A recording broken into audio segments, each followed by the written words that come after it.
So once again, we're going to look at Messi's inside cut feint. So I'll just play Messi first. So one thing I wanted to focus on today was, the approach of his left foot and where to place it with respect to the ball. So as I play frame by frame, you can kind of see the balls kind of rolling almost towards the camera.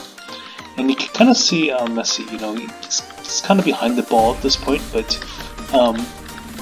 see his foot's like more to the side. So it's pointed this way, more or less in line with the ball, maybe slightly wide this way.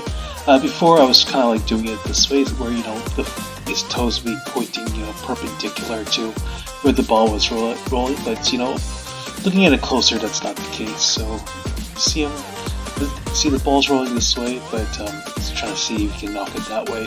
So here's the attempt today. So you see the balls kind of rolling towards the camera, and then I was trying to do the same thing. Have my foot's kind of like angled in a similar manner. Not too perpendicular to the ball. So I found that really helped with the movements, because as Messi does, I'm trying to have my foot to the side, they're prepared to knock it this way, and then jump onto that and then skip with my right foot. So I found with doing this motion, not staying stuck onto my foot, was a lot easier to do.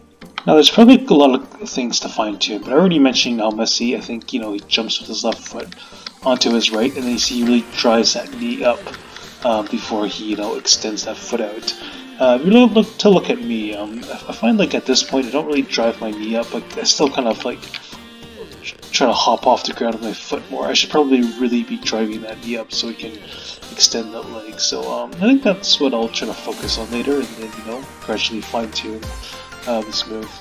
I also want to compare Messi's inside cut feint to this clip as well. Okay, you see at this point is where he does his first move, and you can kind of see his foot. It's like maybe a foot and a half, 2 feet away from the ball, and kind of see the ball's like rolling this way, and Messi's his angle of foot's more or less in the same direction.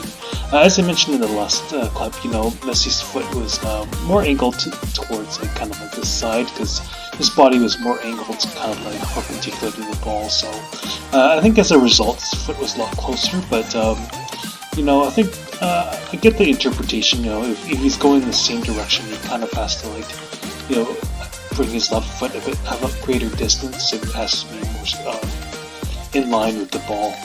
So if you look at the second move after he does his first, you see again it's still fairly still some distance to the ball before he finally moves to the side. So it's just something to note.